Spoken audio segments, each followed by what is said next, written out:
freaking first cut. Golly.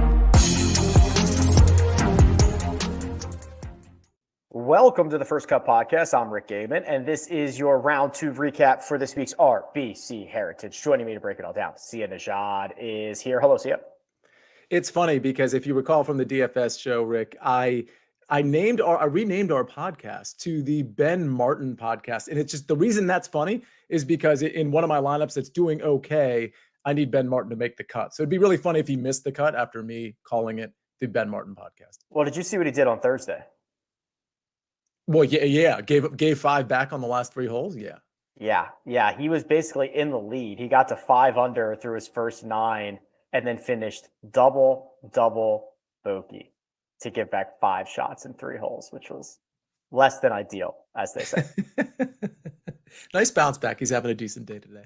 Yeah, I mean, outside of those 3 holes, he's played great. So we'll see how the rest of it goes. The big wave advantage on Friday, Sia, before we even go through this leaderboard, the morning wave got by far the best of it, about a shot and a half better than the afternoon wave. So if you were looking for some guys to make a move, they likely did it this morning.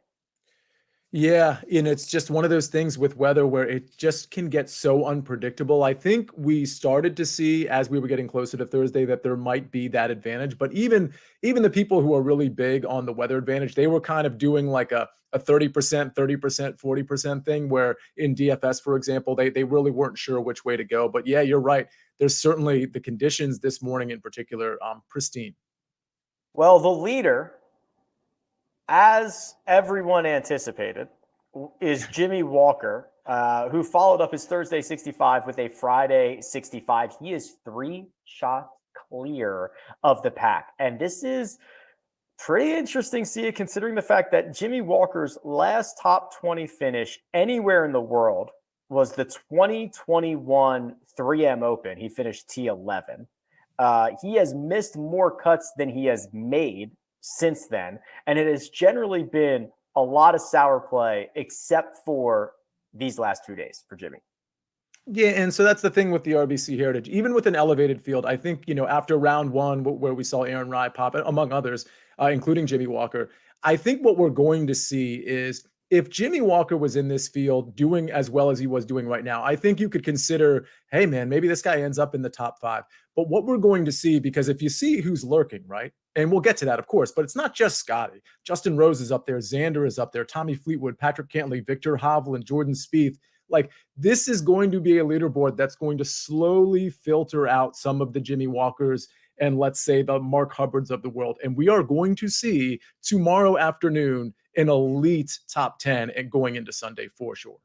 Odds makers not necessarily giving Jimmy Walker a lot of run in that market. We'll talk about that in just a few minutes. But you mentioned it, 3 shots clear of the rest of the field, and there are some boys trying to chase down Jimmy Walker. Scotty Scheffler goes 68-65. He's in at 9 under. Justin Rose, 67-66. He's in at 9 under. And Xander Schauffele, 67-66. All 3 of those guys in at 9 under, and they are no strangers to winning golf tournaments. Yeah, and they're playing really well. I mean, this is just I'm so this is so good that we're going to finish the round, right? I am so looking forward to going into Saturday with I understand like the Masters was last week, but I think we're going to be reinvigorated tomorrow because those names that you mentioned, among others, are going to be there, and we're going to start to see like what we kind of saw at the Masters, which was a lot of really talented guys duking it out for a very, very big pot of gold at the end of the Sunday rainbow. Scotty Scheffler is near the top of the leaderboard. That's 1 check mark for the big boys at the top. And if you look for the round of the day, that was Jon Rahm, the number 1 player in the world, our brand newly crowned Masters champion, shot a 7 under 64 to move up 74 spots on the leaderboard. He has 6 shots off the lead. He has 3 shots off the real lead, and he's currently in a tie for 18. Yeah, and if you look at the ball striking, and I know this isn't official because we still have guys on the course, but I'm looking at your live leaderboard, Rick, on RRG, and everything was good. I mean, the ball striking, of course, it was the approach play that was really, really good, and that's not a surprise. So far, I say so far because we haven't finished the round, but he was 3rd on approach on the day with Patton Kizzire of all people and Christian Bezuidenhout on top of him, but it was the putter as well, gaining over 2.5 shots. Again, that's not an official score, but it's going to be pretty darn close. 2.5 shots with the putter. everything seems to be clicking. So for those of you that thought there was going to be a hangover, and by the way, I was kind of one of them. I didn't really have a take one way or the other, but I didn't really play him in DFS. I certainly didn't bet him in any way, shape, or form. But yeah, he's here to stay Saturday and Sunday. If Jimmy Walker looks in the immediate rear view, he gets Scotty Scheffler, Justin Rose, Xander Schauffele. If he looks a little bit further back, one shot behind those guys, he gets Tommy Fleetwood, Patrick Cantlay, Victor Hovland. If he looks a little bit further than that, he gets Matt Kuchar, Ricky Fowler, Jordan Spieth. I mean, this is shaping up to be something pretty special, I think, over the final 36 holes. If Jimmy could elongate the next, I don't know, like 10 hours or 12 hours as much as he possibly can just to bask in this first place with this type of field, I mean, no offense to him, it's going away real quick because, again, it's just so interesting because we're only a few days removed from the Masters, and you just named a ton of amazing players that are going to be battling out again for the RBC Heritage Crown. You almost feel bad a little bit for Jimmy. I think he knows what's coming, but there's so many guys here that are just simply going to fall. The talent is there's just too much at the top. Patrick Cantlay had an all-time tweet today after an all-time shot. So he made an ace during his round. It came on, let me see if I can find it real quick. So he shot a 65. It came on number 7. That is the 200-yard par 3. So he makes an ace there in route to a 6 under 65. Tweets out the highlight and says, "Playing faster!" exclamation point. So Sia, very self-aware, a little self-deprecating, great little tweet nugget from Patrick.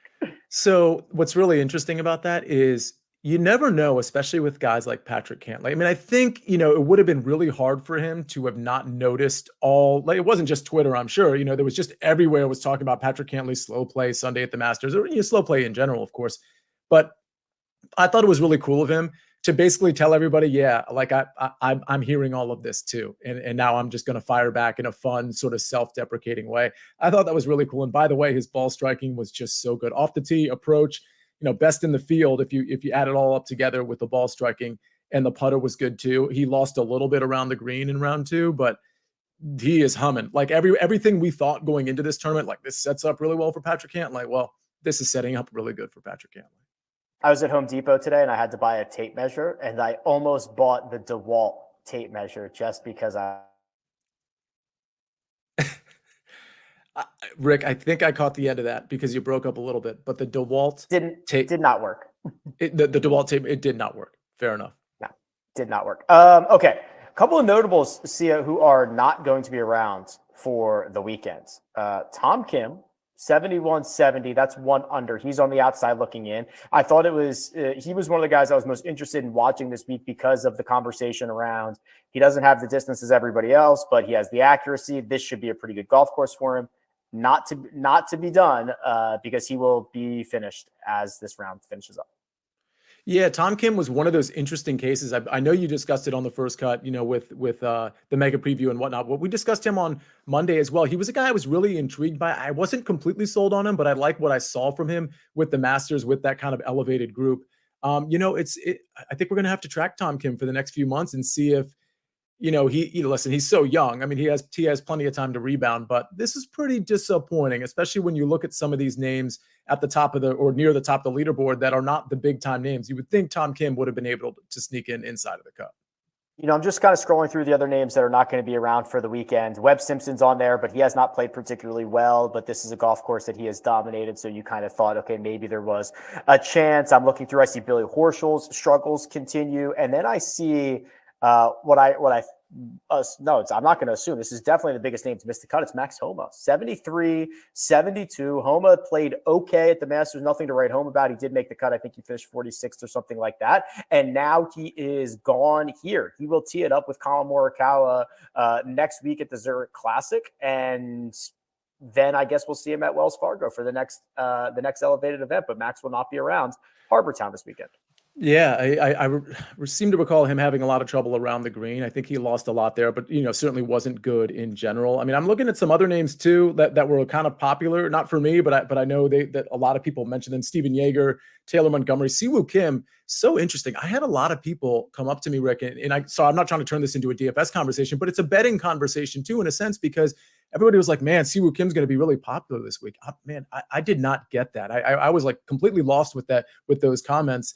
He misses the cut. Keith Mitchell misses the cut. There's definitely some names on here that I think people were leaning on a little bit. But I mean, I got to say, a lot of the guys that should have made the cut really did make the cut this week.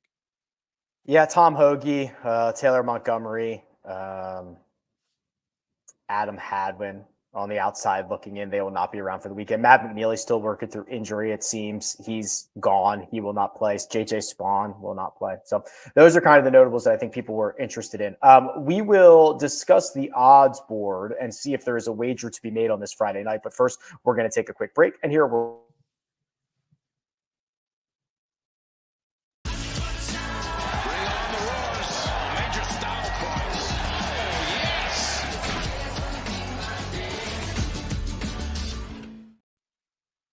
And we're back. Sia, I mentioned this earlier. Our leader, Jimmy Walker, who is 3 shots clear of the best players in the world, not getting much respect from our friends over at Caesars Sportsbook. He is 9-1 to win this golf tournament. That is the same odds as Victor Hovland, who currently sits 4 shots off the lead after a Friday 70. The favorite, probably no surprise here, Scotty Scheffler, 3 shots off the lead is plus 330. Xander Schauffele lurking in the same position, plus 650. Patrick Cantlay, who is 1 shot behind those guys at 7-1. And those are the only 5 names. So it's Scheffler, Schauffele, Cantlay, Walker, and Hovland, sub 10-1. If you go a little bit further, Jordan Spieth is 12-1. John Rahm is 16-1. Matt Kuchar, 35. Just looking through some notables here. Yeah, these are tough odds to sort of absorb. I think Victor at 10-1 is decent. I think he's a decent bounce back candidate. He was so lackluster today. Listen, that happens to everybody, but I was waiting for the moment in the middle of his round for him to like string some putts together and really get some momentum. That entire group had basically zero momentum until the very end of the round. But I think he is interesting. It's funny you say Jimmy Walker getting no respect. I actually think 9-1 is a ton of respect for Jimmy right now. What I mean by that is if you had told me that was like 16 or 18-1, I would have bought it because, Rick, like you said out at the beginning of the show, the trail pack is obnoxiously good. There is no way, this is not a slight on Jimmy Walker, there's no way he can hang on to this lead with all of these guys in the trail position. I had a guy tweet me, hey, should I maybe place a little live bet on Jimmy Walker? And I said, absolutely not. No disrespect to the guy. There's too many good guys in this particular RBC Heritage field. There are a couple of guys, Rick, maybe down the board a little bit that at least have my intrigue because we do have 36 holes left as opposed to just the 18. I'll start with Tommy Fleetwood at 18-1. He's playing good golf, and while he hadn't really been that great over the last few tournaments, he's been okay. I think we all know what to expect from Tommy Fleetwood when he's on, and certainly seems like a pretty good course fit. The other guy that really impressed me, and a guy that you liked on the DFS show on Monday, Rick, that I was a little lukewarm about, Ricky Fowler, 30-1. He played well today, and he left a little bit on the board, in my opinion. I think Ricky Fowler could have a nice hot round and maybe get himself truly in contention. 30-1 is a palatable number to me. Yeah, those are interesting. Getting Victor now at 9-1 after, he 1 under beat the field average in the afternoon, right? Where he was definitely on the worst side of things. He had what is hopefully his worst round of the week, and he's still in the mix, and he's 1 shot off the quote real lead. I also do not mind. Justin Rose is 12-1, and he is in that pack at T2, just 3 shots back. He's been playing much better golf. His win was at Pebble Beach, which is like a short positional golf course where you just kind of plot around. That's his game now. He's been much better, and like he's 6 starts removed from a victory or something like that. So I would not mind those 2, but I think it is going to be. You mentioned this a little bit earlier, Sia. Moving day is going to be shakeup day because this leaderboard is going to look very different, I believe, when we do this podcast 24 hours from now. Yeah, it's going to, listen, a lot of the good names are going to be at the top, but it is going to look a lot different. There's definitely going to be a lot of moving pieces. And Victor Hovland's really good evidence of that. Maybe, caught in the bad wave, had kind of a lackluster round. He could pop tomorrow. And there's a lot of guys in his position that were just, kind of okay today that could absolutely pop tomorrow. Sung J M is a guy who I'm trying to remember. He was really poor in one particular department. I'm not sure if it was the putter or not. I'll have to go back and look at that. But there are guys that are further down the leaderboard that can make some noise at the top. I love it. All right. Well, we will see how moving day shakes out. And when that final putt drops, you know where we'll be here to discuss everything. Big thanks to producer Troy, does all the hard work behind the scenes. Sia Nejad, available on Twitter at Sia Nejad. And you can find me at Rick Run Good. This has been The First Cut. We'll catch you next time.